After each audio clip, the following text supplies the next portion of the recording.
भाजपा का षड्यंत्र है। वो कोशिश कर रहे हैं कि वो लोग जो भाजपा के खिलाफ वोट दे सकते हैं उनका नाम काटा जाए। जिसका नाम कट रहा है आप तुरंत हम लोग से संपर्क कीजिए।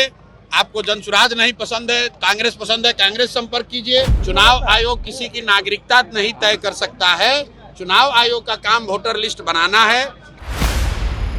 नमस्कार, आर्यन खबर पे आपका स्वागत है। मैं हूं दीपक प्रियदर्शी। बिहार में वोटर लिस्ट के वेरिफिकेशन को लेकर इस समय बवाल मचा है और इस बात के सूत्र और इस बात का ये एक आंकड़ा है कि तकरीबन 35-36 लाख ऐसे वोटर हैं जिनका वोटर लिस्ट से नाम कट सकता है। और उसकी वजह ये है कि वो बांग्लादेशी और नेपाल से आए हुए हैं जो यहाँ पे फर्जी तरीके से वोटर लिस्ट में उनका नाम जुड़ा हुआ है। ये आंकड़ा आते ही बिहार में बवाल मच गया। बिहार के सियासी गलियारे में बवाल मच गया। एक तरफ महागठबंधन चुनाव आयोग पर सवालिया निशान खड़े कर रहा है, वहीं प्रशांत किशोर ने इस मामले में मुस्लिम कार्ड खेल दिया है। प्रशांत किशोर इस समय बिहार बदलाव यात्रा पे हैं। वो सीमांचल में हैं और सीमांचल में उन्होंने मुस्लिम कार्ड खेल दिया है।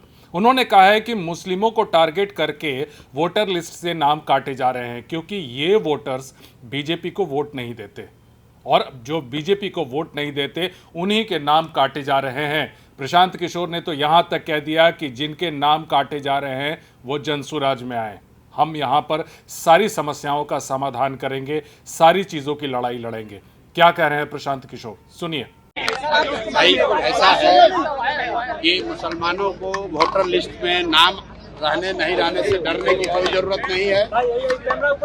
वोट देना संविधान के जरिए वोट देना हर उस नागरिक का जो भारत का नागरिक है उसका संवैधानिक अधिकार है।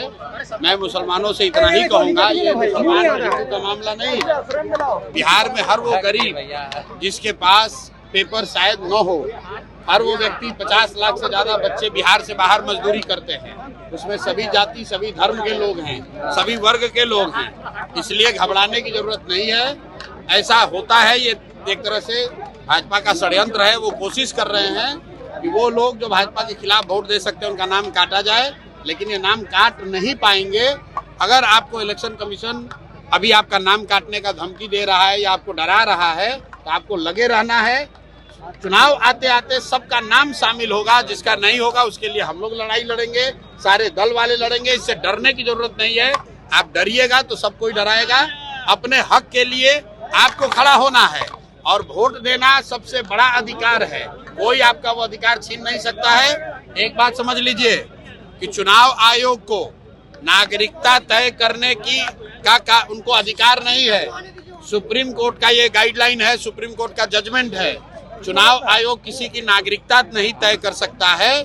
चुनाव आयोग का काम वोटर लिस्ट बनाना है, वोटर लिस्ट के जरिए चुनाव कराना है। अगर चुनाव आयोग ये कह रहा है कि वोटर लिस्ट ठीक नहीं है तो चुनाव आयोग को जवाब देना है कि भाई 1.5 वर्ष पहले इसी चुनाव आयोग से पार्लियामेंट का चुनाव हुआ है। मोदी जी इसी वोटर लिस्ट से चुनकर प्रधानमंत्री बने हैं। तो अगर वोटर लिस्ट खराब है, गलत है, तो मोदी जी क्या फिर से इस्तीफा देकर फिर से चुनाव लड़ेंगे? और अगर चुनाव आयोग ये कह रहा है कि लोकसभा चुनाव के बाद नेपाल से बांग्लादेश से लोग आ गए तो ये बताए कि भाई बिहार में सरकार किसकी है? भाजपा की है, नीतीश की है। तो ये भाजपा नीतीश के सरकार के रहते बांग्लादेश और नेपाल से लोग आए कैसे? तो भैया ये संभव नहीं है। ये शुरुआती गीदड़ भभकी है, इससे डरने की जरूरत नहीं है। जिसका नाम भी कट रहा है वो लाकर आप मिलिए। रुको भाई, साहेब सूत्र की जो बात कर रहे हैं, चुप रहो ना यार। पहले हमारा जवाब देने से पहले आप ही पूछ लीजिए। चुनाव पहले जो बात है समझ लीजिए। जिसका नाम कट रहा है आप तुरंत हम लोग से संपर्क कीजिए। आपको जनसुराज नहीं पसंद है, कांग्रेस पसंद है, कांग्रेस संपर्क कीजिए।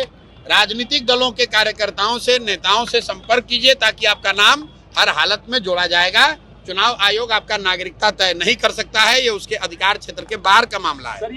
ये चुनाव आयोग सूत्र की बात कर रही है। अगर सरकार बनेगी तो हम विकास करेंगे सीमांचल क्षेत्र का। तो पिछले 30 वर्ष से बिहार में किसकी सरकार है? 15 वर्ष लालू राबड़ी की सरकार थी, 3 वर्ष खुद तेजस्वी यादव डिप्टी सीएम थे। आप बताइए सीमांचल में एक भी बढ़िया स्कूल कॉलेज बनाया हो तेजस्वी यादव ने? तो राजद की सरकार ने यहाँ के बच्चों के लिए अगर पढ़ाई की व्यवस्था की हो, रोजगार की व्यवस्था की हो, यहाँ से पलायन रोकने के लिए कुछ काम किया हो? भाई 18 वर्ष कम थोड़ी ना होता है। 18 वर्ष जब आप सत्ता में थे तो सीमांचल के लोगों के लिए, युवाओं के लिए आपने क्या किया? राजद वाले जो हैं ये मुसलमानों को अपना किरासन तेल समझते हैं, मुसलमानों को किरासन तेल समझते हैं। मुसलमान जो है वो उनके लालटेन में किरासन तेल बनकर जल रहा है, मुसलमानों के बच्चों का भविष्य जल रहा है और रोशनी लालू यादव के घर पर हो रही है।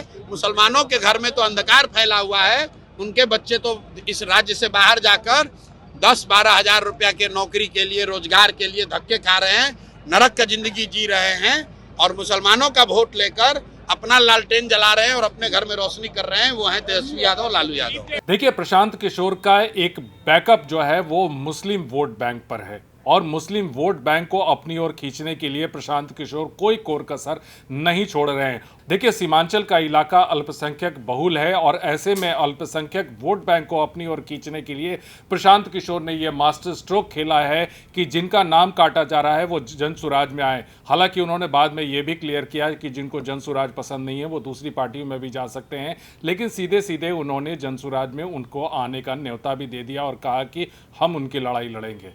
वीडियो देखने के लिए धन्यवाद।